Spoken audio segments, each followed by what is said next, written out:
ହାଏ ମୋ ନାଁ ସୁବ୍ରତ ଆଉ ମୁଁ ଓଡ଼ିଶାର ଗୋଟେ ଛୋଟ ଗାଁରୁ ବିଲଙ୍ଗ କରେ। ଆଉ ମୋ ଜୀବନ ଆପଣଙ୍କ ଭଳି ଏତେ ଭଲରେ ଯାଇନି। କାହିଁକି ନା ମୁଁ ଯେତେବେଳେ ପ୍ରଥମରେ ପଞ୍ଚମ ଯାଏ ସ୍କୁଲରେ ପଢ଼ିଥିଲି ସେତେବେଳେ ଯେ ସବୁ ଠିକ୍ ଥିଲା।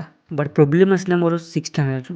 ଆଉ ଯେତେବେଳେ ମୁଁ ସିକ୍ସ ଷ୍ଟାଣ୍ଡାର୍ଡ଼ରେ ଆଡ଼ମିସନ୍ କଲି ମୁଁ ବି ଚାହିଁଲି କି ସାଙ୍ଗ ବନାଏ, ସାଙ୍ଗମାନଙ୍କ ସାଙ୍ଗେ ବୁଲିବି, ସାଙ୍ଗମାନଙ୍କ ସାଙ୍ଗରେ ଖେଳିବି। ବଟ୍ ମୁଁ ତ ଟ୍ରାଏ କରୁଥାଏ ହେଲେ ମୋ ସାଙ୍ଗରେ କେହି କଥା ହେବାକୁ ଟ୍ରାଏ କରୁନଥିଲେ। ଆଉ ସେଥିପାଇଁ ମୋତେ ସ୍କୁଲରେ ଏକଲା ବୁଲିବାକୁ ପଡ଼େ। ଆଉ ସେମିତି କରି ଦଶମ ବି ସରିଗଲା ମୋର।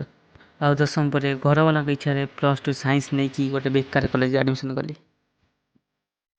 ଆଉ ଆଡ଼ମିସନ୍ ପରେ +2 ଯେମିତି ସେମିତି ଚାଲିଥିଲା। ବଟ୍ ପ୍ରୋବ୍ଲେମ୍ ହେଲା ସେକେଣ୍ଡ ଇୟର୍ରେ। ହଁ, ସେକେଣ୍ଡ ଇୟର୍ ମୁଁ ଫେଲ୍ ହେଇଗଲି। ଆଉ ତାପରେ ମୁଁ ସବୁଦିନ ଘର ଗୋଟେ କବାଟ ବନ୍ଦ କରି ବହି ଖାତା ଖୋଲି ବସି ନିଜେ ନିଜକୁ ଦୋଷ ଦେଉଥିଲି। କାହିଁକି ପଢ଼ିଲିନି, କାହିଁକି ମୁଁ ଫେଲ୍ ହେଇଗଲି, ୱାଏ। ଆଉ ଫାଇନାଲି ତାର ବର୍ଷେ ପରେ +2 ପାସ୍ କରିଗଲି। ତାର ଖୁସି ଅଳ୍ପ ଦିନରେ ଥିଲା କାହିଁକିନା ଘର ଲୋକ ପୁଣି ମୋତେ ବିଟେକ୍ ଇଞ୍ଜିନିୟରିଂ ପଢ଼େଇଥିଲେ।